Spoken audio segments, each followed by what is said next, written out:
All right, everybody, welcome to Confidential Cinema, and today is the very first episode of Confidential Cinema Debates. What we're going to do is we are going to have fun. Each competitor came up with their own topic, so that's 2 of the 4 main questions. Then we're going to have a main event, and then we're going to have a blind fight, and then we are going to go off the cuff and do a speed round round. So with that being said, let's introduce our fighters. First up, we have the favorite probably going in. We have Cody Newberry. Cody, you're very tired, as we can see. You just got off work, but you're here to destroy Kaleb. Are you confident going in, or do you think your sleepiness can affect you?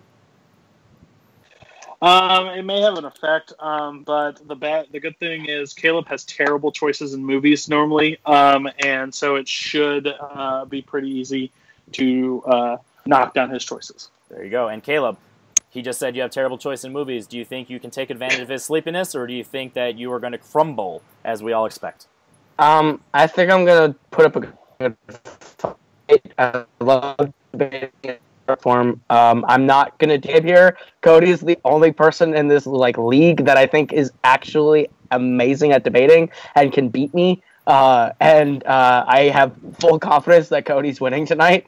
Because if there's anyone I respect and look up to in terms of debating, it's Cody. Jesus. So this will be fun, and I am excited to absolutely get crushed. All right. Well, with that being said, we are going to have 2 off-camera judges because aesthetically, I can't have all the judges on camera for my Skype, because I like to do things through Skype. So I'm going to have Jake Marangoni as one of my judges. Real quickly, Jake, are you happy that you're going to be able to judge this match, and do you have a favorite going in, or are you going to be completely unbiased?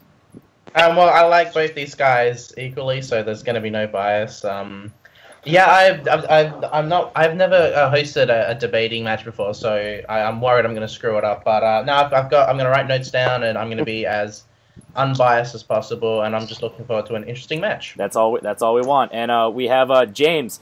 As you said off camera, you don't know either of these people, so bias is not going to be a factor. Are you confident in your judging skills, or are you really nervous you're going to screw this up as well? No, I'm confident in my skills. I can listen to an argument, understand where I think somebody is leading or falling behind. I think I can make a good, fair assessment on points, and I'll be definitely taking notes, and I have no bias. It's all about the argument, and let's go. Definitely. And with that said, none of the either 2 judges don't know the questions going in, so that's another thing that we're not having the bias. So this is going to be the only one that's a little longer on the episode because I'm kind of explaining what we're doing, but once you guys get the flow of it, there'll be less talking in the future. So with that being said,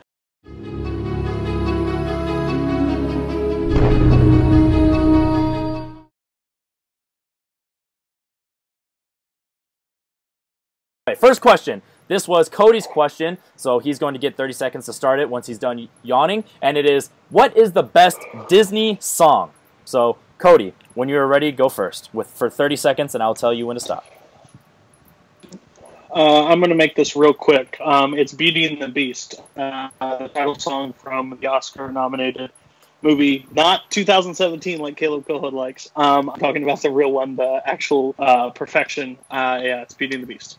All right, well, that was real simple, so that's what I like to hear. So, now I'm going to go over to Kaleb. What is the best Disney song? The best Disney song can be interpreted in many ways, and I think the best Disney song is in the emotions that it makes you feel the most, in the way that it enchants you, the way that it carries you, and really gets you in the mood for Disney. And I think the best Disney song is Friend Like Me from the movie Aladdin, with Robin Williams singing the song, bringing his comedic bits. It is a fantastic song that definitely enchants and is one of the definitions of a Disney song, so I would definitely put that one up there. All right, there we go. So what we are going to do is we are going to open the floor for 5 minutes.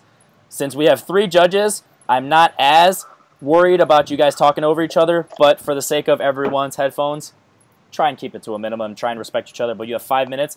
Pay attention to my screen because I'm going to raise up fingers for how many minutes are remaining, and once we get into that final minute mark, I'm going to do I'm going to do flashes, so just pay attention. So with that being said, gentlemen, you have 5 minutes starting now. Okay, so I'll start here and say Beauty and the Beast is a good song. It's just not the best song from your movie. Beauty and the Beast is probably the 7th best song. Like, you got Be Our Guest, Belle, Gaston.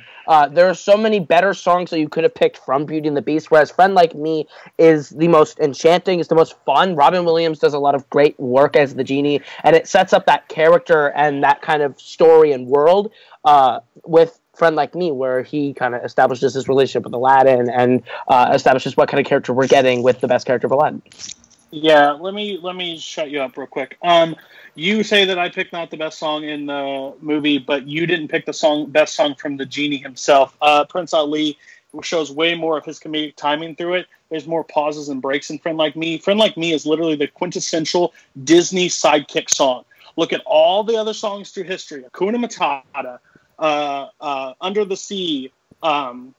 And then you get even in Beauty and the Beast, you have those Gaston, the fun songs, the pick you up songs, but they're not the best. Beauty and the Beast literally shows the progression of where those characters come from, including tied with the most iconic scene probably in Disney movie history when the dance inside the ballroom. So when you get that song, that's very subtle and very simple, but describes the movie to a T in those moments that you didn't think the two characters that were so different and so apart come together as one. There's no reason why there's no doubt why it was nominated for Best Picture. Friend Like Me is sold just by Robin Williams alone, and I think he's outshined in his own movie, and there's way better sidekick songs throughout Disney than that.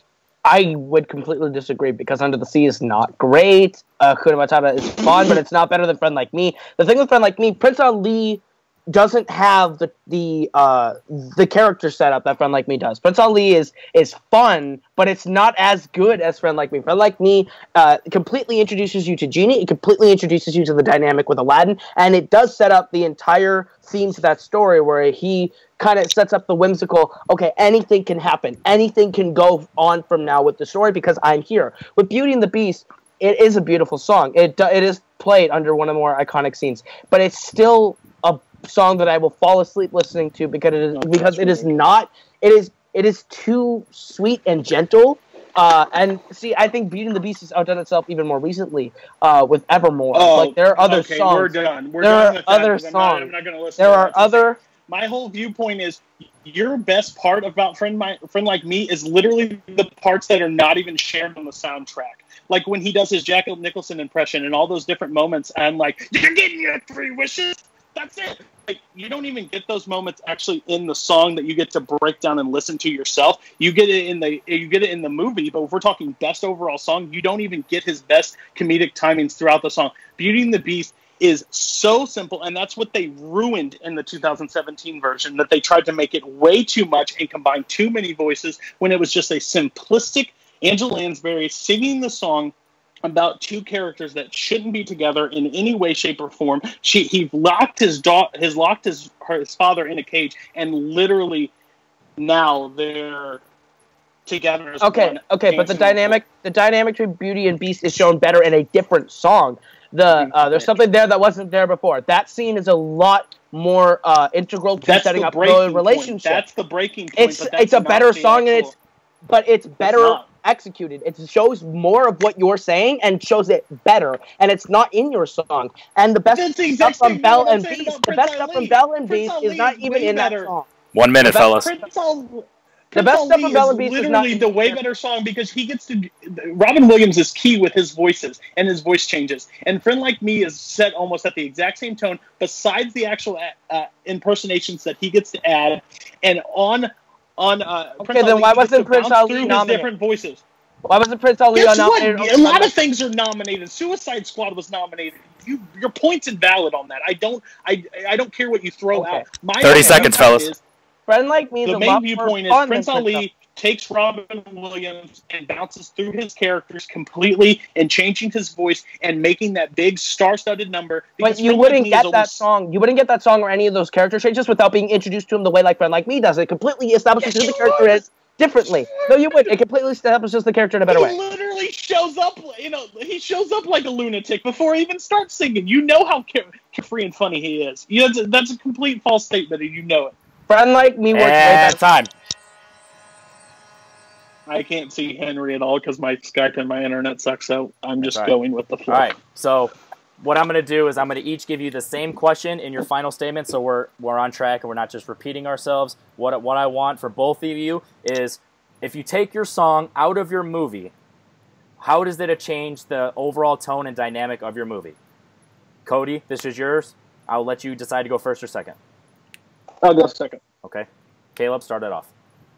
Okay, if you take out Friend Like Me, the entire film changes in tone and in character dynamic. The genie is not the same character. He is not introduced in his way. The impact that Friend Like Me has on the story is it introduces you to the genie and defines exactly what his relationship with Aladdin is, exactly who he is, in a fun song that without it, when taken out, the whole film feels a lot less fun and a lot less fancy-free. If you take out Beauty and the Beast in your film, I'm more awake, I'm more alert, and I enjoy the film for that extra 5 minutes without it. Time. Okay, Cody? If you take out Beauty and the Beast, you lose everything, and the mob just attacks, and you never know if anybody gets together or not. Beauty and the Beast ties the story up before they have to separate, and he has to end up letting her go at the end because they have finally they've fallen in love. Friend Like Me, you can take that song out and you'll be completely fine, because guess what? The genie is played by Robin Williams, and his goofiness will show up on screen with or without song. He does it when he shows up before he even starts singing. The song just adds to the character. All right, it doesn't and go time. away.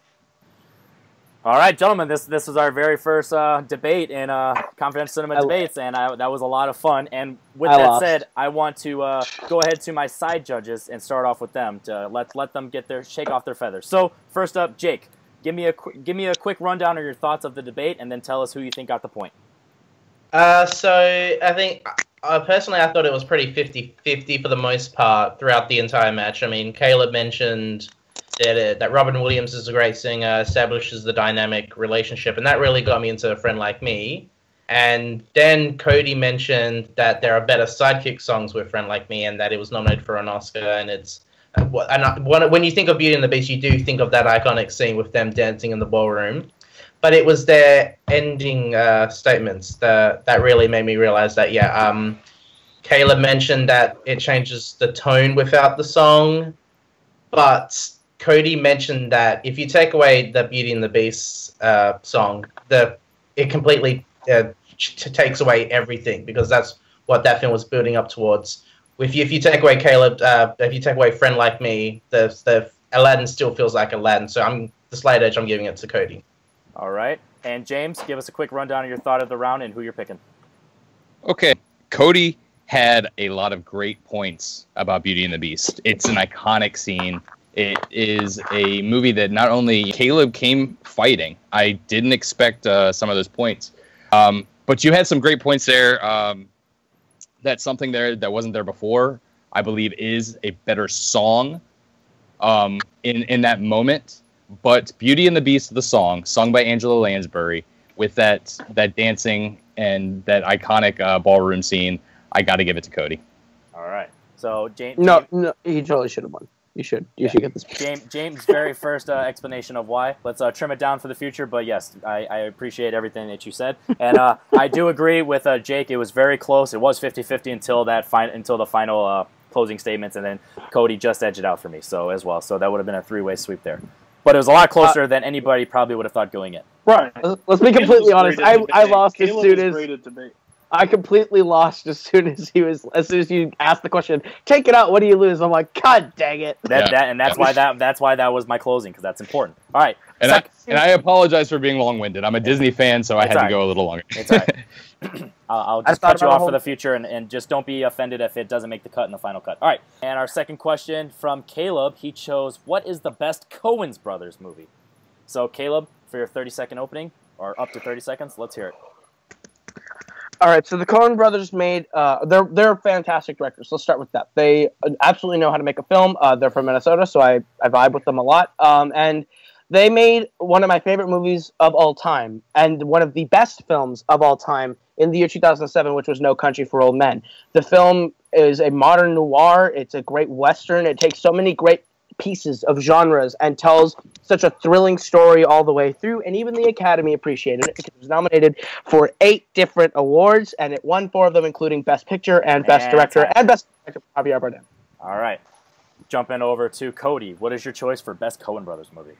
Oh, you betcha. I went with Fargo. I think Fargo. I got to the game late on Fargo. I watched it not too long ago, and I think Fargo is one of the most underrated movies from the Coen brothers. It is such a short runtime and has so much to say, and pretty much sets up what they can do in the future from this exact movie. So I'm arguing Fargo. All right. So with that said, we are going to start 5 minutes right now. What is the best Coen Brothers? Starting now. All right. So with Fargo, that you have some good characters in terms of performances. Frances McDormand gives a fun performance, and William H. Macy gives a fun performance. But when you look at No Country for Old Men, the story of No Country for Old Men comments on evil, and it comments on so much that the world is changing, and it shows us characters that don't want to change. It's very, very, it's crap. It's very solid in terms of how it tells a story. It's always thrilling. Their direction is outstanding. Of course, Roger Deakins did both the cinematography on our film, but this is the one he should have won for 100% in his career. And Javier Bardem is the most terrifying character the Coen brothers have ever presented on screen, and gives the best performance in a Coen brothers movie. So if you want to go performance for performance, my film beats you there. Just for Javier Bardem alone. I honestly believe No Country for Old Men. I'm not going to sit here and act like Ryan and say the movie's not great. The movie's great. I think Coen brothers put out fantastic movies. My problem with it is I think yours is the exact same way almost. It's got great characters in it, but at the end of the day, it's very hard on rewatchability for me because it's very brutal. It's very out there. I think Javier is fantastic. But what I love about Fargo is how much they packed into an hour and 30 minutes. An hour and 30 minutes, they have so many character development and so much fun through that movie, and it takes you on twists and turns that they shouldn't have been able to get credit for in an hour and 30 minutes because you don't have enough plot development or enough turns or enough things, but they're able to fill it and make it perfect. No Country for Old Men, I think, lags a little bit at the end, and that's not to say that it's not good. I don't find it that fun to rewatch. I don't find it. I find it great Oscar fun. That stuff, but I don't find it as a concrete great Coen brothers movie. If you want to talk twists and turns, No Country's twists and turns are vast and way more impactful to the actual story. In terms of the main character doesn't make it out of this movie alive, and we don't even see him die on screen, and he doesn't even die to Javier Bardem. Like, there are so many twists and turns to this film that make it better. If you want to talk about how much they crammed in the hour, they crammed so much offensive stuff in an hour and a half. As someone from Minnesota, we are definitely not the people in Fargo. That was very offensive. It's very rude to the people of Minnesota, and it's borderline racist, if I'm being honest. Okay. But Fargo is super offensive. Fargo is super offensive. See, that's a slur up here. Stop. I've literally seen a woman come into my store with a Vikings hat and say, "You betcha." It's literally not. There are people out there. The whole Stop telling me how my people live, Cody. I live here. My whole thing is with the movie, as you basically think, it has great acting performances, but at the end of the day, I think the Fargo is the closest to a Coen brothers movie out there for me. It has the most rewatchability. It has even spun off things from it that are fantastic as well. William H. Macy and Frances McDormand give phenomenal performances, regardless if you get butthurt because they make fun of the people that live in your area. I'm sorry, that's not the point. So are you gonna say that any number of the films that we have put out in the last few years making fun of African Americans that they shouldn't get butthead over it? Okay, now listen. So here the material is offensive you're material. Now listen, because you feel like it's racist. Wait, Cody. Okay, with definitive quintessential Coen, the scene in the gas station with Javier Bardem is quintessential Coen. The dialogue, snappy and terrifying. The whole thing about No Country for Old Men, it is rewatchable. I have watched it just again recently for the 30th time. You were different than the general public. And it's my go-to movie. When it comes to Fargo, I never really have the desire to go back and watch it because that's based on what you feel like. You feel like it's not funny in your It's a good movie. It's a good movie. 1 minute remaining. But you're Your movie For you to say ultimately certain is things aren't funny, not as I good. just It's not disagree Coen with when you. you started out. Wait, Cody. Your movie is good as a starting place for the Coens, but No Country showed what the Coens could do in They the future. literally started to take what they did and throw it into No Country for Old Men. They were able to show the grit and That's the heart. what they did. And What you did. My movie did what they your took movie it did, but first, better. But they better. did it, and then you just were able to capitalize on it. Javier Bardem. But if you ask people in the general public what movie they remember the most from the Coen Brothers, I'm sorry, it's not going to be. And I don't think it is that good of a movie. It is. When you break it fully down. When you ask people what movie they remember the most, it's going to be The Big Lebowski. It's going to be The Big Lebowski, not Fargo. 100%. Yes, the thing is, with No Country for Old Men, it is demonstrating the best that techniques was of their swing at an Oscar, and they got it. Sound design. There's minimal score. Carter Burwell did minimal score for this movie. They are so creative, so inventive, and take all the skills that they have learned in their career and put it into this movie. And time. All right. So, quick little recap before we get into the closings. Neither of you have truly convinced me that either of you have seen either of these movies, so I'm gonna need you to cram as much specifics as you can in your final 30 seconds on specifically what. We're not supposed to give synopsis of what the movie is. Yes, but I need you to explain. But my point is, if you're saying the best Coen Brothers movie, that's my point. I need you to explain what the definition of a Coen Brothers movie is and why your movie fits that description of best Coen Brothers movie. So, Caleb, this is your question. So, would you like to go first or second? I will go second. I'll let Cody go first. Okay. How much time we got? 30 seconds, so as best you can. Okay. Coen Brothers relied on their strengths and how they tell a story and how they deliver it. Frances McDormand has, as you see her and Williams H. Macy at the beginning of the movie, you don't see where the story's end, and how drastically it turns throughout the entire movie in an hour and a half is crazy. You think William H. Macy at one point is going to get away from it, and Frances McDormand will literally not give up in any way, shape, or form. That's the whole thing about Javier Bardem. I don't know where that's movie going, and the general public just does not follow that movie as well as it should because it was pretty much put out for Oscar bait, in my opinion. All right. And Caleb? When you talk about No Country for Old Men, you say the cat and mouse. Frances McDormand is unrelentless in following away. Javier Bardem is the Frances McDormand character of this movie in terms of the cat chasing the mouse that is Josh Brolin, and it's more intriguing and more fun to watch, and it's more intense. The story is a lot more meaningful. What a Coen Brothers movie is a dark comedy that comments on something in the world. The commentary of No Country for Old Men is much deeper, much more effective than Fargo, because Fargo is the beginnings, the inklings of what is to come in their later films, which No Country for Old Men does way better. Like Hail Caesar. Alrighty. So Hail Caesar. Fun fact: Hail Caesar is the first movie that I ever saw of the Coen Brothers, and I liked it. That's interesting. All right, so I'm gonna go first on this one.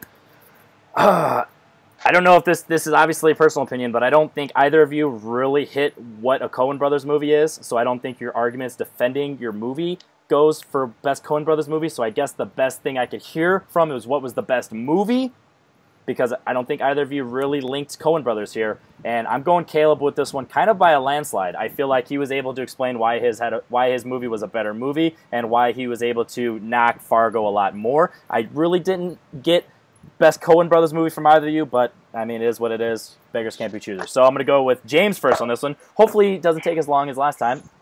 Give a quick synopsis and why you picked your answer.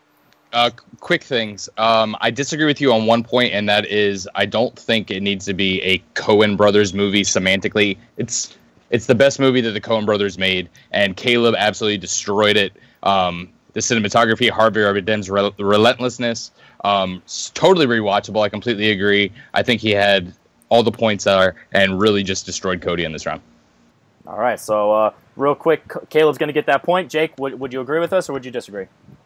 Cody just didn't really argue why he said it was underrated. He said it had a short run time. He said there was twists and turns, but Caleb also mentioned that No Country had twists and turns, and that was part of the storyline. Anyway, so here, what we're doing right now is a blind fight. Hopefully, one day I'll come up with a better name, so it doesn't sound like I'm ripping off movie fights. But for now, it's the best I got. So with blind fight, what I'm going to do is I'm going to give you both number 1 through 5. Well, first of all, I'm going to give Cody the first option because he's the favorite going in. So, and then Caleb, you'll get the second option. So the question is, what character would you rather have seen star in A Star Is Born? You're going to get 1 through 4, actually, and 1 through 4. So you're going to get the Bradley Cooper character, who is the lead, and then the underdog, who is the Lady Gaga character. So, Cody, please pick number 1 through 4. 3. Okay, and pick another number 1 through 4 for the second. 2. Okay. Kaleb, pick a number 1 through 4. That's not 3. Oh, okay, 4. Okay, and pick 1 through 4. That's not 2. 3. All right. Kaleb, you are going to go first, or at least I'm going to tell you what yours is first. You're going to get your 30 seconds. Your Bradley Cooper-like character is Troy from High School Musical. Oh, Zac Efron, all right. And he's the unknown singer, so he's your Lady Gaga character. Okay. And your well-known singer is going to be Elwood Blues from the Blues Brothers. So which actor is that? that one is Belushi, John. That's Belushi. Yeah, Okay. I'm pretty sure. Let me. No, that's Aykroyd. That's Aykroyd. Belushi's Yeah. Chase. Yeah, you're right. I had to fact check. Okay. real quick. Okay. All right, so you got Dan Aykroyd Zac and Efron, Troy. got it. So Aykroyd's going to be your experienced, and Troy's going to be your unexperienced. So think about that. Got it. And I'm going to tell Cody his, and so he has time to think, so it's fair. Cody, your unexperienced is B-Rabbit from 8 Mile. Oh, dear God. And your Who's that? experienced... The guy. Eminem from 8 Mile. I'll be with him. And your experienced is Nigel Tufnell from This Is Spinal Tap. So have fun combining that. So we're going to start off with Kaleb. Hopefully you've had enough time to think of this, how you're going to combine Troy and Aykroyd. 30 seconds. Give us a quick little starter of how you're going to approach this. All right, the year is 2017. Elmwood Blues is down on his luck.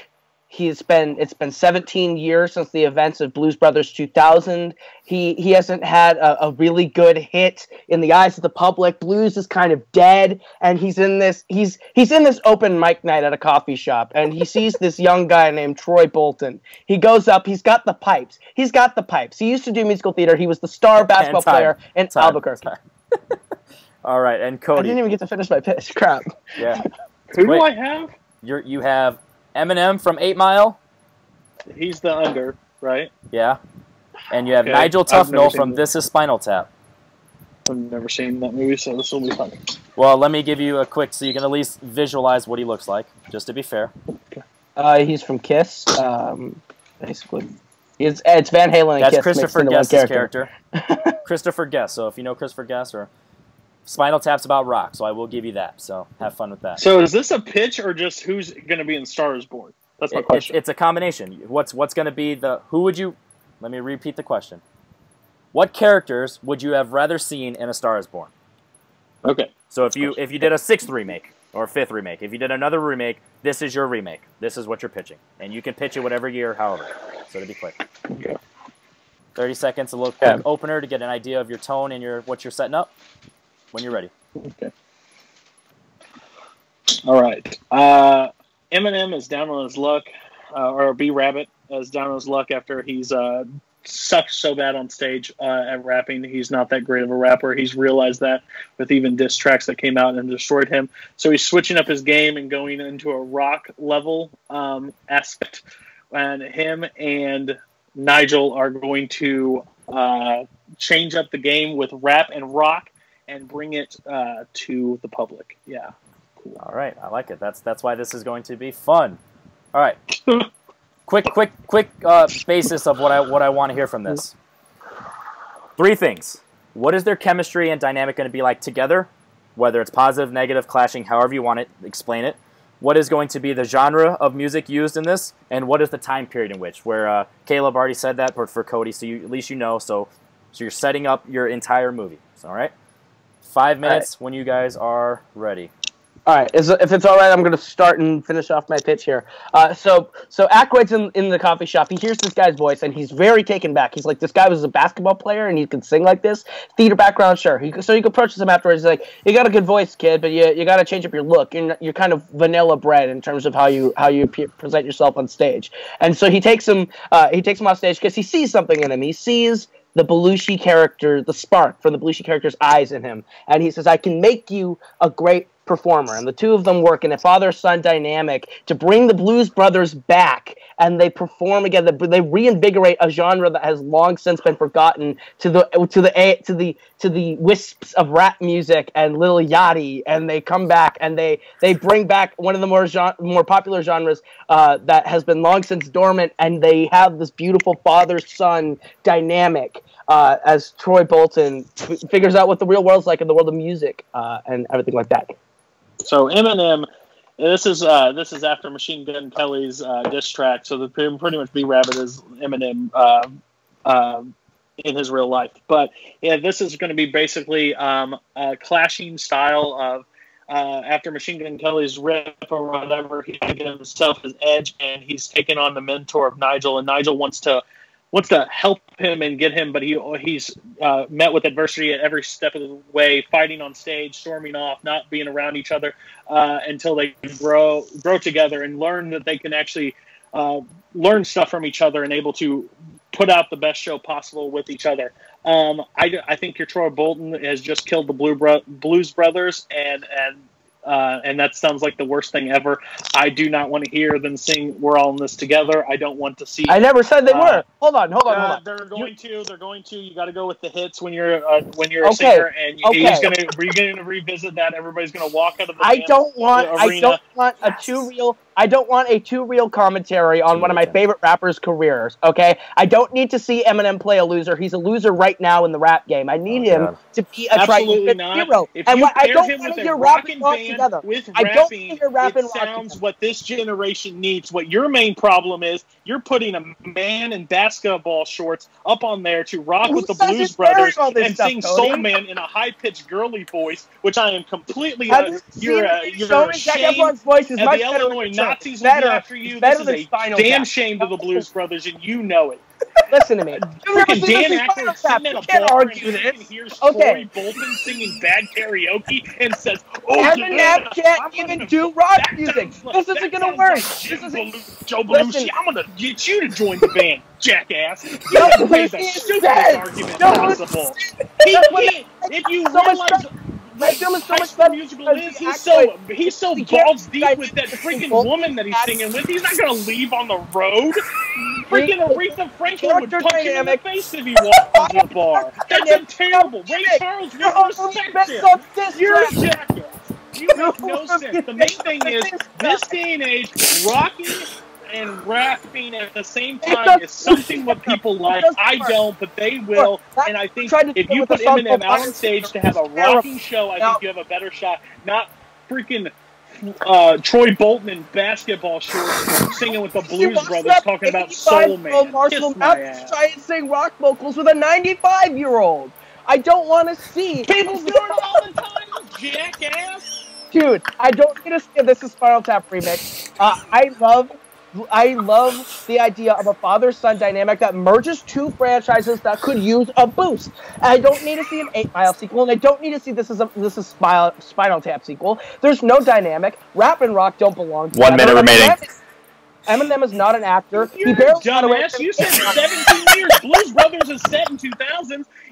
No one even likes Blues Brothers 2000s. You're picking the worst Blues Brothers. So you're having him sitting there at his financial loss of a movie to bring in Troy Bolton and Gabrielle to tour the country together, singing this "I'm a Soul Man." Bolton and Gabrielle are not together, man. Troy and Gabrielle are not together anymore. They're adults. They've split up. They've gone their own. Shut up. You lose the argument because you even know the storyline between them. What the hell is wrong with you? You even singing a movie Blues Brothers? You have never seen This Is Spinal Tap. You don't know what that movie's even about. You're just You throwing don't know what I've seen. That was cut of to it. the public, so shut your mouth. This is Spinal Tap's one of the best movies ever made. They brought the entire show, and you throw a white boy that can rap talking about mom spaghetti? That's a #1 seller in 2018. Time. Holy The worst thing that's ever been put to video. dumbass. All right, I don't need. There's no rules. Just 30 seconds of just your own talking. I gotta take this jacket off. Kaleb, I need you to go first on this one because I feel like Cody's just gonna say the same stuff. So give you a chance to just say whatever you want, and not let him get in your head. So That's rude. That's very rude. He's just yelling. you called him dumbass multiple times. You're rude. He's just yelling. That's 100% accurate. By his pitch, that's an insult to the Blues Brothers. Caleb, when you are ready, 30 seconds. Okay. At least I pitched a legitimate sequel and a legitimate film that actually has stakes and dynamic. The character dynamic between Zac Efron and Dan Aykroyd would be emotional. It'd be a great film in the vein of what A Star Is Born is all about. It's about culturing the next generation of music, whereas all you're doing is you're taking a film that was perfect on its own, and the guy from 8 Mile that is 57 and just lost to a diss track battle with Machine Gun Kelly and trying to use something from real life in order to bolster his career. I don't want to see something like that. I don't want to see Eminem again. All right, Cody, 30 seconds of insults. Dumbass for 5 minutes.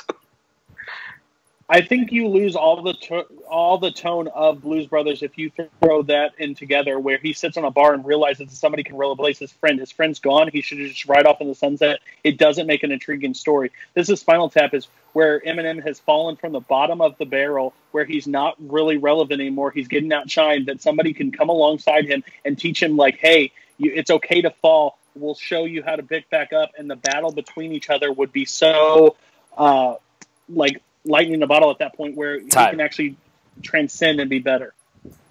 All right, man. That was amazing. You just yelled Mom Spaghetti for 5 minutes. I might just pull a John Campion and just make this a separate clip on top of the full video, just so everyone, just to make sure everyone sees this. But with that being said, James, I'm gonna let you go first. What is your quick thoughts, please, and who's your winner for this round? Quick thoughts here. I think Kaleb had a good job. I never watched High School Musical, so I don't know anything about that. But he did a good job of kind of combining the two and saying that Blues Brothers 2000 wasn't good. Elwood's down on his luck, and they kind of reinvigorate that. And really, Cody, for me, all he did was kind of yell and scream, but I didn't hear a whole lot about what his movie would be. It was mostly just bashing Kaleb there. So I got to give it to Kaleb. All right, and Jake, quick thoughts on what you got, and then who's your winner for the round? So it started off pretty well for the first 3 minutes. I got a good amount of notes, and then it became loud noises, and that's when I kind of couldn't write anything down because I couldn't hear either one's arguments. But then the ending closing statement kind of helped push it for me. Kaleb actually pitched a story that I could follow. And he actually made good points. That the one thing that I really got from his was that it'd be a father and son dynamic, and actually showed the chemistry between the two. I got nothing from B Rabbit and Nigel, just that they're combining rap and rock. So it was pretty easy for me, but I'm giving it to Kaleb. Oh, interesting. I think I was similar to you guys in saying that I think Kaleb had a better pitch, but as far as having his back against the wall, I think Cody just did a good job of getting in Caleb's head and not really giving Kaleb the opportunity to expand on his really good idea. So just on a strategy there, I would have given it to Cody, but you guys gave the point to Kaleb. All right, so we have the main event of today's episode with Venom coming out this weekend, because ideally I'm going to have this out on Sunday, Monday, Saturday. We'll test it out. So this weekend right here in the background, Venom came out. So with that being said, what villain / anti-hero deserves their own solo spin-off movie where the hero does not appear? So just like Venom, no Spider-Man, strictly the villain / anti-hero. And since Kaleb is in the lead, I will give you the opportunity. Do you want to pitch first, or do you want to let him go first? I'll let him go first. I picked Magneto, and the basics is he has such a troubled past throughout comics that he honestly doesn't even have to have a villain show up. He is tormented, and it could pretty much be a kind of X-Men Hitman movie where he hunts down the members of his old past. We kind of got that in First Class, but they leave off in Days of Future Past at like a perfect point where he kind of in trouble with JFK. So you can have those tie-ins where he has time. All right, Kaleb, give us your intro and 30 seconds. All right, picture it. It's a bright, shiny day in a giant urban city on a sky. And inside this big corporate office, there's a man, sharp dressed, shiny bald head, that gets the Daily Planet headline. Superman is here. Lex Luthor is one of the most interesting and well-rounded characters, and you can do an intense character piece drama on the character that believes he is the savior of humanity, that he is Metropolis's favorite son, and then Superman comes, and he's not even in my movie. No. All right, I'm just going to give you one warning. You'll start losing points the more mentioning of Superman, so make sure he's not a part of your movie. So just giving you a heads up. All right, gentlemen, with that said, we have Magneto versus Lex Luthor. 5 minutes. Go. The problem is with Lex Luthor. Lex Luthor is one of those characters that work perfectly because of Superman. He has got to show that the man from Krypton is not the guy that everybody believes, and he is actually the better one. So if he doesn't have that thing, he doesn't have that rise to fame, and it becomes a very boring movie. Magneto was tortured in a Nazi concentration camp that you could literally, when he grows up, have him do pretty much a hunt down movie of the people that has wronged him to set up his own society that you need no one else with him. Because if you pick Fassbender or McKellen, they're both fantastic in those roles, and they show so much heart and so much pain. One of the best scenes in Apocalypse is when he runs the chain necklace through all the guards, because he has so much anger and so much hate towards the people that thought that he was different and wrong, and he can literally rise up his own team to take over. Look, I'm sick of watching World War II movies. We have Schindler's List. I'm sick of the concentration camp movies like Schindler's List. The X-Men have hit that over the head so many times. First Class did your movie already. First Class is your movie already, and they did it. No. He kills the guy who killed his mom. That's it. Your story's kind of done. The thing with Lex Luthor is you don't need to have Superman in the movie. You just have to do you can have Lex Luthor do a complete drama where this guy is psychologically at war with himself because he thinks he is the perfect man. He is the best of society. The thing is, you don't need to have the character of Superman appear in the film. The thing is, Lex Luthor is interesting on his own. He's not a character. He is not a character intrinsic on Superman. He just needs to have a challenge of someone who's better than him. And that there's no way even a perfectionist character. His character has always been far more interesting before Superman has come up and when Superman has come up, because he is a businessman. He is the smartest guy in the room. And what happens when he's not the perfect human being anymore? And there's this great idea that you can have someone else rise up to challenge him before even Superman's in the picture. There's so much possibility for Lex Luthor in a standalone film, especially when you cast someone like Bryan Cranston to play the role. If you're doing Bryan Cranston, that's one thing. But I'm sorry, I don't want to sit there for 2 hours to watch board meetings and him try to convince people of Metropolis. The whole thing about Lex Luthor is the back and forth with Superman. I understand that you have First Class. But that didn't even dive into the heart and backstory. You did not see him as a young kid, growing up. You saw him at his final moments when he's taking out the people. Listen, I gave you your turn to talk. Shut your mouth. The whole viewpoint is Lex Luthor, I'm sorry, that does not sell. And even in your current slate of DC, I'm not saying that has to be the factor, but in that current thing, no one's buying a ticket right there to Lex Luthor because they don't know who's playing and they don't trust the team behind them at that point.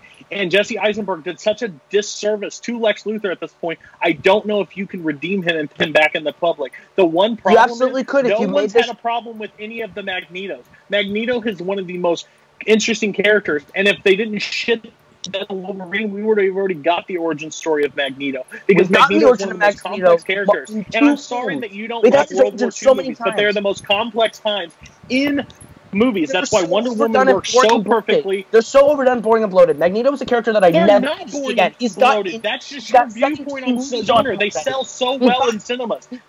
We've gotten 17 movies on him already. We've got First Class. We've got Apocalypse. We've got the original X-Men. No. Incorrect. We got Eric. We got Eric, a type of Charles Xavier. We do not have him and dealing with his conflicts, and you can literally go on that to is where he has literally kids the entire plot of and First all Class. that struggle through him that he wants a better life for his kids, but all you want is to show Lex Luthor rising to power. And I'm sorry, I'm tired of seeing businessmen rise to power. 50 Shades of Grey did that well. Look at that. I'm telling you.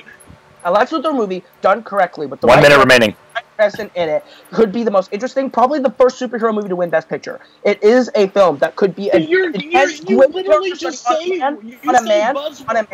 The movie would be a character study that he could win an Oscar for it. Guess what? Any movie on any film could win an Oscar if it's cut and written correctly. But their big problem is Lex Luthor is not a compelling character without the Man of Steel. That is literally his main viewpoint of his main child. The guy from Krypton is not your hero. I'm your hero. Listen to me as he toils with him. But you could do an entire movie on Lex runs by himself. He doesn't need anybody. He has this torment inside him that is a perfect piece. Even though you think it's a sad thing about World War II. They're not bloated. They're perfect movies because it was such a horrible time. Your movie's been done 5 times. I don't need to see this again and again and again. Lex Luthor could be a film about on a superior Lex. All right, so I got a lot from both of you on what your stories are. So I'm going to give you a minute instead of 30 seconds to commit to an actor who's going to portray him. Give me a director of this film and a tone of what you're going for. So I'm going to give you a minute, maybe even a minute 30 if I'm liking what you're saying. So Kaleb, you're in the lead. Would you like to go first or second? I need those 3 things so I can get a general gist of not just saying. Give me a second. Yeah, so I'll let him go first. My Magneto film would set up in the beginning of where the concentration camp and the story leading up to when all the stuff happens in First Class. Chad Stahelski, the director of John Wick, I think would be a perfect director for this because I want a dark and gritty story to show the complex and the pain in Magneto's eyes, that he's lost his family, that he thinks something is wrong with him, that people want to try to eliminate him, and he goes on the rampage to eliminate them before they can try to do that to him. I think the whole tone that's missing in X-Men is sometimes it's fun and like whimsical because we got a guy that's blue and all that stuff, but my main viewpoint is Magneto is a story, a character that can stand alone with no other person. Michael Fassbender, I think, is one of the best actors working today, and if you put him in that pain-soaked character and to tell the backstory leading up to what the events that have happened in previous movies by himself, and just the little things you can do, like with the concentration camps when Nazi Germany broke up and they all went their own separate ways in the hunt down. And, 20 seconds. Just when he gets close with them, like and lets them know in the secret that he is the guy that they're talking about. They're always too much fun. They're everything. But my problem with Kaleb's is Lex Luthor is not good as a businessman. They're movies. They don't have who's his antagonist. What do we see in that? All right, and time. It doesn't sound interesting. All right, Kaleb. Same concept for you. Whenever you're ready. Bryan Cranston taking on the role of Lex Luthor with someone like David Fincher directing could be the most interesting, character-driven story that delves into the psyche of a man who has a superiority complex, that built a company from the ground up, that believes himself truly to be the savior of humanity, and realizing that he's not. It could be something in the vein of A Beautiful Mind meets The Social Network. It would be this really intense thing. Whereas Magneto, I've already seen his movie 4 different times. It's X-Men. It's X-Men First Class. All I hear is he wants an emo version of X-Men First Class where we see him put the coin to the guy's head for 2.5 hours. I don't need to see it. I don't need to see the guy who made John Wick put a coin through a guy's head. Where I would want a character-driven piece delving into the psyche of a tortured businessman who really has a lot of issues with himself, with others, with wanting to be the best that humanity has. He wants to be the Superman before there is a Superman, and seeing him try to help the city, but he isn't the person that they need. And it would be such a great character study with David Fincher directing. It would be such a great great look inside how humanity is. It has such a desire to be purposeful and wanted and desired. Time. As expert class has already been made. All right, and time. All right, I'm going to go first on this one. Honestly, this is the only one of the 4 debates that have been easy for me to choose, and I'm going with Cody on this one. The only knock that Kaleb really had on Cody was that it's going to be redone, but we've seen multiple times that you could redo something and it's still enjoyable. You just have a different spin on it. I feel like him picking the John Wick director really shows that arc that he's going to have, and going from the concentration camp up until the events of First Class, I really feel like there's a lot that you could be told there. So I'm going with Cody on this one. Jake, who are you going? So this is 50-50. This was really close for me. You both made really, really good arguments for and against each other. I liked Kaleb's with Lex Luthor that it's a character study, and that he thinks he's the perfect man. And he's trying to do good because he's a businessman. And I do like Fincher directing and Cranston as the role. For Cody, Magneto is interesting because he does have that troubled past, and it'd be interesting to see him with that childhood, but of course, Kaleb mentioned that we've seen so many X-Men films, but Cody also mentioned that a part of Lex Luthor is his dynamic with Superman. So I'm really torn. I think I have to give it the slightest of edge. I have to give it to Kaleb because he mentioned I can visually see that movie more than I can see Cody's, mainly because he mentioned a Beautiful Mind meets Social Network. I can kind of get a good understanding. And he said we've seen so many X-Men movies, and he just wants an emo version of Magneto. I could get behind that, and I could have more of an understanding of it. All right, so one for Kaleb, one for Cody. I just want to say my movie was completely geared towards Jake's taste, 100%. I honestly can tell. All right, anyway. So, it's 1-1, so now it's up to James, who is unbiased. So, let's go ahead and get a quick thought, and who's going to be either tied or 3-1 going into off the cuff. Yeah, I liked things about each of these pitches. I thought Kaleb did a good job at the end. The beginning, it was a little rough for him, really crapping on Schindler's List, which I thought was a mistake there. But Cranston and Fincher is a good pairing, and I thought that was a smart pairing for him, trying to go in the Social Network direction. However, Cody did a great job from beginning to end, pointing out that Superman is necessary for Lex Luthor, that there's really no trust in DC right now, whether it's going to be in a different direction or not. And it's so much heart and pain in Magneto as a character. I really liked his dark and gritty take, and I got to give it to Cody. It's 2-2, and it is time to go off the cuff. Similar to movie fights, it's going to be a speed round. We're going to do 1 minute each and then 30 seconds because it's speed. It's speed, but it's also going to be more of let's expand. So we might bring it down later, but for now we're going to go 1 minute and 30 just to test it out, and then maybe bring it down. So for now, it's 2-2, best of 3. So first one to get 2 right. This one is going to be an open-ended question. So say, exactly what you're thinking as soon as you're ready. Are we ready? Sure. With Tommy Wiseau and Greg Sestero's best friends out, what 2 actors should make a best friends-like movie? Matt Damon, Ben Affleck. All right. Kaleb? Seth Rogen and James Franco. All right. Cody, you went first, so we're going to get 1 minute with Ben Affleck and Matt Damon.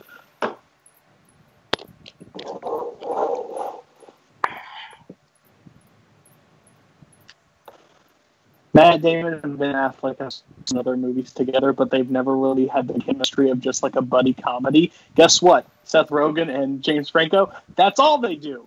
Pineapple Express, The Interview. They've already shown best friends on screen, so I don't understand why we want to see another best friends movie unless they go to another pot farm on like Mars or something. Is that what they're going to do different? Matt Damon, Ben Affleck have such acting chops, and I think that would be the direction for Ben Affleck to move forward and put down the cape and move on to something more. They could do a very complex story because they're both been friends for so long and tear them apart and bring them back together. I think they could have a smart plan James Franco and Seth Rogen have done best friend movies. So To be fair to Kaleb, I'm going to give him 30 seconds just because we got 30 seconds, but it was a good 30 seconds. So Okay, so I have 30 seconds? you have 30 seconds. I was going Total. to. He did a really good job, so I was going to cut him at 30, but I was like, that's not fair because he didn't prepare. So he got 30, and you got a good 30 seconds. So I'm just giving you a heads up. So Kaleb, you're going to have 30 seconds as well. So whenever you're ready. Seth Rogen and James Franco are so much fun to watch together that's why they keep making these movies. And what I would love to see is something that Rogen and Franco get to come together and do something a little bit different. Maybe they get to go on a globe traveling adventure because they're so entertaining and fun together that I love watching them. The thing with Affleck and Damon is it's just going to be Good Will Hunting, but with them both being sad boys for 2 hours. I don't want to see Ben Affleck and Matt Damon together because Matt Damon is actually doing something really good with his career, and Affleck is kind of going down the crapshoot and doesn't do anything good anymore. All right. So since the stars wanted us to do 30, so we're going to go 15. So we'll test this out in the future, but for now we'll do 15. So 15 seconds, Cody, whenever you're ready.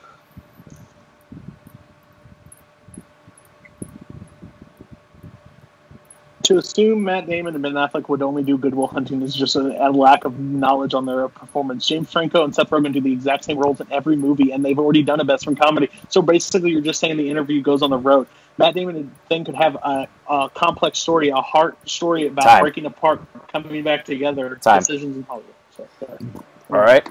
And Kaleb, whenever you're ready. See, James Franco and Seth Rogen together is fun. I don't care what they're doing. They have such a great chemistry and a great best friendship that it's always fun and entertaining to watch. Matt Damon and Ben Affleck are not a good combo. Just because Damon is actually doing good things, Affleck doesn't do good things anymore. And the two together, he'll only drag Damon down, and I don't want to watch that. They're just going to do another Manchester by the Sea. Okay. What the? All right. So I'm going to go to James first. You don't have to really explain yourself. It's off the cuff, so just who do you got? Yeah, I'm going with Cody. I think he made good points that we've seen the movie with Franco and Rogen enough times. All right, Jake? I have to also agree. I can count probably 5 films they've done. I can probably count 1 or 2, Matt Damon, Ben Affleck, and it made sense to do one about them too. Yeah, I didn't really hear Cody explain anything in his rebuttal, but Kaleb just pretty much had nothing except for Manchester by the Sea. Yeah, I tried to say that it's going to be. I said it's just going to be a sad boy drama for 2.5 hours that I don't want to watch. All right. That's all I'm trying to say. All right. So Kaleb takes the 3-2. I mean, Cody takes the 3-2 lead. This one's going to be an either or. Okay. So yell out the one you want. Okay. And if Cody hits this, it's game over. This is correct. Okay. So it's an either or. Yep. More disappointing September movie: The Predator or The Nun? The Nun. None. I got none from Kaleb. So Cody, you're gonna have Predator. Kaleb, you're going to go first. Okay. Whenever you're ready. 30 seconds, because obviously that's what the stars wanted. The Predator franchise has been a crappy B-movie franchise from the beginning. Ever since they did it with Arnold, I had no expectations to see that movie, and it was bad just because I expected it to be bad. The Nun is part of the Conjuring universe, which has always been giving us some consistently great horror films and some really entertaining things. The Nun was a crapshoot, a poorly executed film from front to back to the point where I literally couldn't even focus or pay attention anymore. The girl spits the blood of Jesus Christ on a nun, and it's the stupidest thing I've ever seen in a horror film. Ever. The thing about The Predator is that it had no expectations to be good, and it's been and that franchise has sucked from the beginning. Kaleb, 30 seconds. Cody, 30 seconds whenever you start. Predator can be disappointing when there is no expectation set. Thanks for setting that. Conjuring when they put off sequel movies, that's the main problem. Annabelle came out and it was a dumpster fire. You could have saw none coming from a mile away. They're actually quality movies, and they're actually good horror. When they take a character that was scary for an instant and put it through movies, that's not going to be good. And you could saw that was going to be a problem in the beginning. Shane Black's comedy in Predator was not actually a disappointment because it was Predator. It was fun. It had those Predator moments that people go into the movies that like Predator enjoy. All right, I gave Cody a couple extra seconds because he crapped out. Just so you know, so the things he said, I didn't count that. So just so you know, so I gave you a couple extra seconds. So. What didn't you hear? I trust me, it's fine. Kaleb, whenever you're ready, 15 seconds. Your argument is most disappointing movie, and you just completely torpedoed your own argument by saying it wasn't disappointing, that your movie couldn't be disappointing. The fact that I had expectations and build up, even if Annabelle was a disappointment, and that I could see it coming from a mile away, doesn't make it any less disappointing that it's part of the Conjuring universe, and that I was interested in seeing a movie about this character in this universe, and it was still disappointing. All right, Cody, 15 seconds, and hopefully it's clear.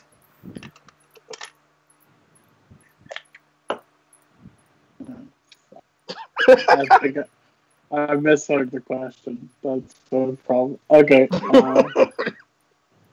Yeah. What's the question again? More disappointing September movie. So it's not about September. That's the reason I picked these two. So more disappointing movie. Oh, fuck. Okay. This is what I gotta save it in 15 seconds. Okay. You're gonna win now anyway. Are you going or are you conceding? I can't tell. I'm a dumbass and I couldn't understand the question, but my main viewpoint is Predator, after such a late comeback and to ruin that really sucks, and it made the movie really bad. None you could have expected. Okay, but so were all the other Annabelle movies. And they weren't sought after, just Conjuring, that's the problem, but none was okay. All right. So, can we give me the point because he torpedoed his own argument? I literally just blew it. I'm so tired. So, is anybody going against Kaleb winning that one? Nope. No. Okay. Cody just mentioned Annabelle was terrible and you can see nothing bad. That was it. I got more from Kaleb, especially Jesus Blood, stupid. Yes. And Annabelle Creation was good. All right. So, once again, the stars align. Our very first episode of Confidential Cinema Debates, and we are going to our 7th question, our final one. So, good luck to both of us. This is going to be an open-ended question, similar to the first one, so yell out your movie whenever you're ready. What is the best Jack Black family-friendly movie? Kung Fu Panda.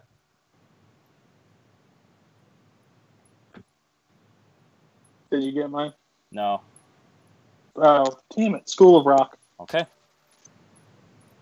All right, so, Kaleb, I heard Kung Fu Panda from you first, and we're doing just the movie, not the series, so don't if you use any more, you will be knocked down, just so you know.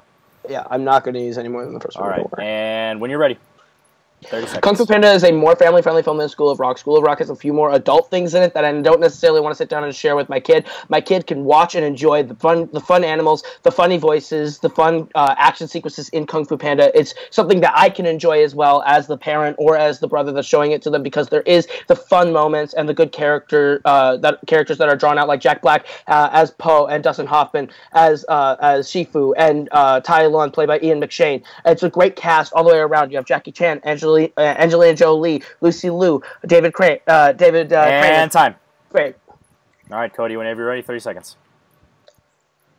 Congratulations, you just listed off IMDb, but the main thing is there's other family members besides just kids. There's teenagers. There's a whole family dynamic that can go see School of Rock and have fun, because Jack Black is out there to do his funny voices and to have some fun, and there's great musical numbers, and so many casts give the good character. Kung Fu Panda is very dumbed down. That's why DreamWorks Animation's on the decline right now, because it's dumbed down for the younger kids. It's not like Pixar that has those complex things for teenage kids and adults to grasp. If I was an adult sitting there, I'd be bored to death.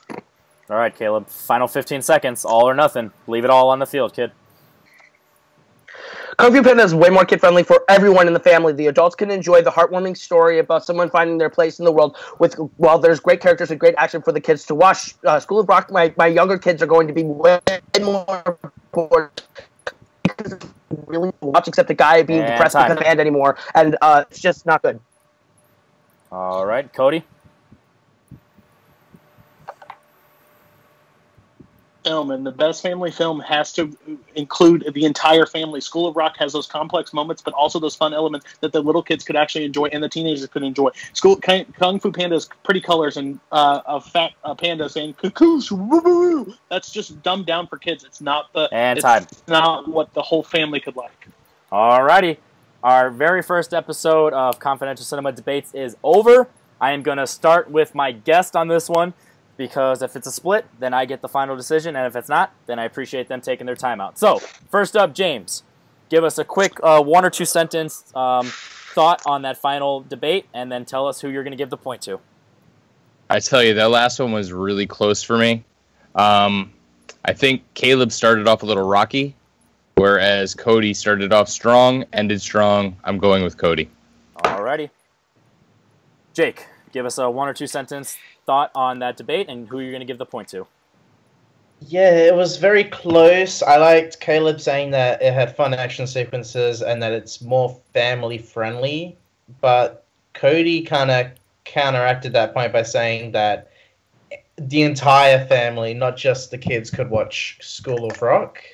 And he did kind of dumb down Kung Fu Panda by saying it's just a fat panda making noises. So, yeah, I've got to give it to Cody.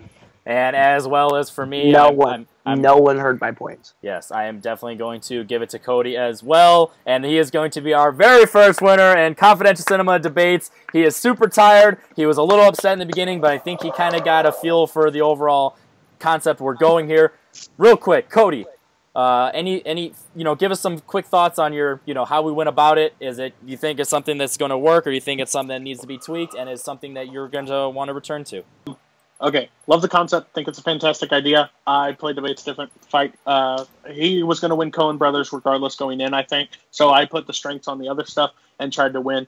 The blind fight's a very interesting concept. I love it because it's literally a speed round but extended. And that's where it bit me because I didn't see a movie, so it makes me want to go see more movies. But speed rounds are where it's won and lost. I've always said that, and I love the speed round, so I think it's great. I love how concise everything is, and I love you having 3 judges.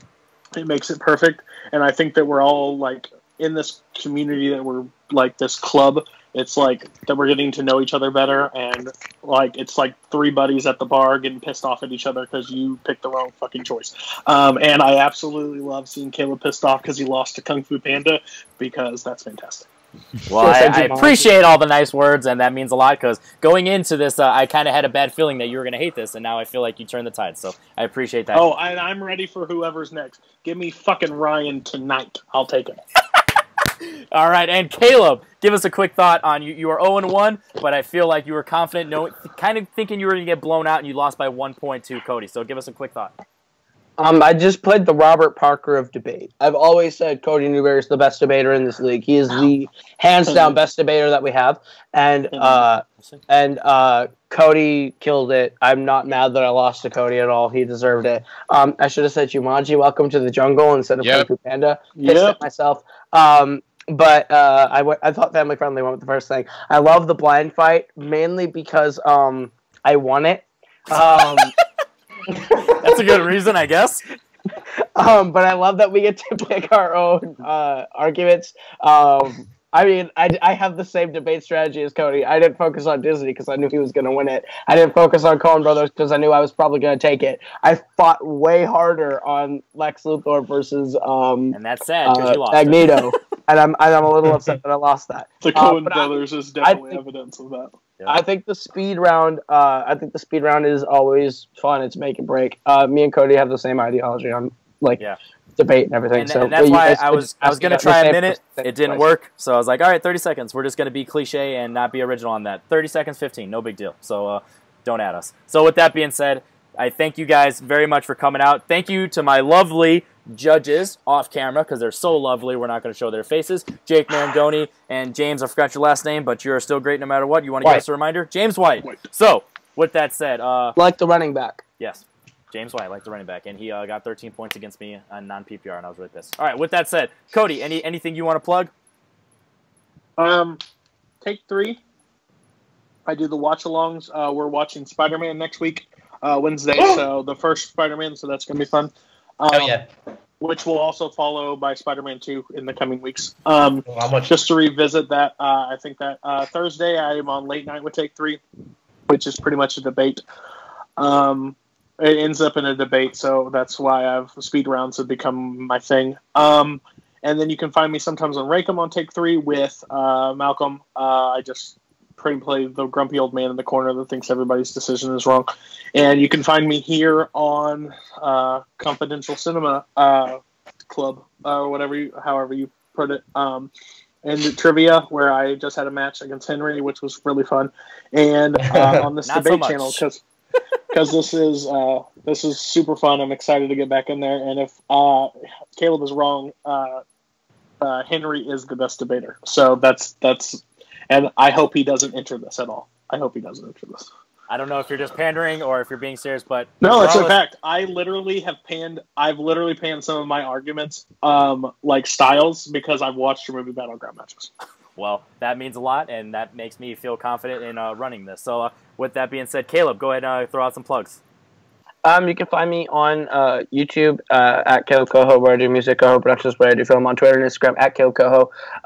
And you can find me on Multiplex Entertainment, where I host Band and Fight every Friday, Nerdgasm every Saturday, which is in a Geekdom debate, Multiplex Fantasy Football every Wednesday with Tim Smith. Me and Jake Marangoni have a show called The Co-Oscars coming up very soon. That's going to be fun, where we talk about Oscars. We talk about Oscars, all sorts of cool stuff. It's pretty dope. Y'all can laugh, y'all can make fun. It's going to be a good show. Bad name, good show. That'll be a topic someday. But Jake's laughing because he knows it's true. But yeah, and you can find me here kicking the crap out of Ryan Parmesan and Cody Newberry and Henry and Nazario and every single person who wants to challenge me. And Jake. And Jake Marangoni, in any form of this, in the debate, in the trivia, all over the place. You'll find me on Confidential on Confidential, so yeah, there we go. All right, so as you guys can tell, if you made it this far in the video, the goal is that it's not going to be as long as this episode, and I'm really hoping that I edited this one down because, you know, just throwing it out there, we're at 1:20, but we had plenty of fluff. So I'm hoping that this is anywhere from the 45-minute to hour range, and my goal is 30 to 45 minutes for an average episode. So with that being said, I am Henry Confidential. As always, please subscribe to the channel, give us likes if you made it this far in the video. You probably liked what we did. Let us know in the comments below who you thought won each round, and let us know how we did on our judging. This was Jake and James' very first time judging, so let them know how they did. Give them some props, and also let me know if I am the best debater, because I know it's not true, but Cody said it, so hey, it's Cody or me. Do you guys want to see me and Cody go against each other? Do you want to see me and Kaleb go against each other? With that being said, I'm Henry Confidential. We are out. Confidential Cinema. Bye.